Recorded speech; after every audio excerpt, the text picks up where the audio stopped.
കേരളത്തിന്റെ മുഖ്യമന്ത്രി പിണറായി വിജയൻ നാണിച്ച തല താഴ്ത്തി നിൽക്കേണ്ട സാഹചര്യമാണ് ഉണ്ടായിരിക്കുന്നത്.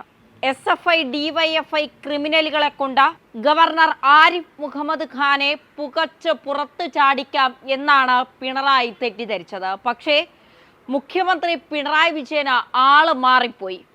മുഖ്യൻ കണ്ണുരുട്ടുമ്പോൾ പേടിച്ച നിക്കറിൽ മുള്ളാൻ ഇത് പാർട്ടിയിലെ സഹാക്കന്മാരല്ല, കേരളത്തിന്റെ ഗവർണർ ആരിഫ് മുഹമ്മദ് ഖാനാണ്. പിണറായി ഭരിക്കുന്ന കേരളത്തിൽ പിണറായിയുടെ ക്രിമിനലുകൾ, അതായത് SFIയിലെ പിള്ളേർ ഗവർണർക്കെതിരെ പല പരാമർശങ്ങളും, ഏറ്റവും മോശകരമായ പരാമർശങ്ങൾ നടത്തി ഗവർണറെ ഏതൊക്കെ തരത്തിൽ വെല്ലുവിളിച്ചിട്ടും നെഞ്ചു വിരിച്ചു നിന്ന അവരെയൊക്കെ നേരിട്ടയാളാണ് കേരളത്തിലെ ഗവർണർ.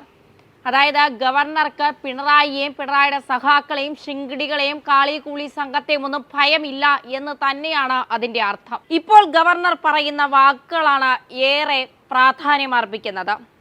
35-ാം വയസ്സിൽ ഭയപ്പെടാത്ത ആളാണ് താൻ, പിന്നെയാണ് ഈ 72-ാമത്തെ വയസ്സിൽ താൻ ഭയക്കുന്നത്. താൻ നെഞ്ചു വിരിച്ച കോഴിക്കോട് അങ്ങാടിയിലൂടെ നടന്നത് കേരളത്തിലെ ജനങ്ങൾ കണ്ടതല്ലേ. മാധ്യമപ്രവർത്തകരെ നിങ്ങൾ കൊച്ചിയിലേക്ക് വിളിച്ചാൽ ഞാൻ തീർച്ചയായും അവിടെ വരും. ഭീഷണി എവിടെയാണ്? ഒരു ഭീഷണിയുമില്ല. നിങ്ങൾ ആവശ്യപ്പെട്ടാൽ കൊച്ചിയിൽ എവിടെ വേണമെങ്കിലും ഞാൻ വരാം എന്നാണ് ആരിഫ് മുഹമ്മദ് ഖാൻ വ്യക്തമാക്കിയിരിക്കുന്നത്. മാത്രമല്ല, ഇടതുമുന്നണിയുടെ പ്രതിഷേധത്തിനിടെ വ്യാപാരി വ്യവസായ ഏകോപന സമിതിയുടെ വേദിയിലാണ് ആരിഫ് മുഹമ്മദ് ഖാൻ എത്തിയത്. ഇതിലും വലിയ ഭീഷണികൾ താൻ കണ്ടിട്ടുണ്ടെന്നും ജീവിതകാലത്ത് 5 തവണ തനിക്ക് നേരെ വധശ്രമം നടന്നിട്ടുണ്ടെന്നും പ്രസംഗത്തിനിടെ ഗവർണർ വ്യക്തമാക്കി.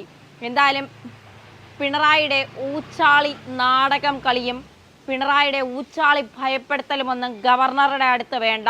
ഇതാള് വേറെയാണ് ഐറ്റം. അങ്ങനെ ഭയപ്പെടുത്തിയാൽ ഭയപ്പെടുന്ന ആളല്ല. പിണറായി ഊരിപ്പിടിച്ച വടിവാളിനിടയിലൂടെ നടന്ന കഥയും ചരിത്രവും ഒക്കെ കേരളത്തിലെ ജനങ്ങൾ ഒരുപാട് കേട്ടതാണ്. എന്നിട്ടും കുഞ്ഞുങ്ങളെ കാണുമ്പോഴും അല്ലെങ്കിൽ കറുപ്പ് കാണുമ്പോഴും കേരളത്തിലെ ജനങ്ങളെ കാണുമ്പോഴും പിണറായി ഭയക്കുന്ന ഭയവും കേരളത്തിലെ ജനങ്ങൾ കണ്ടുകൊണ്ടിരിക്കുന്നതാണ്. അതുപോലെ അല്ല ഗവർണർ.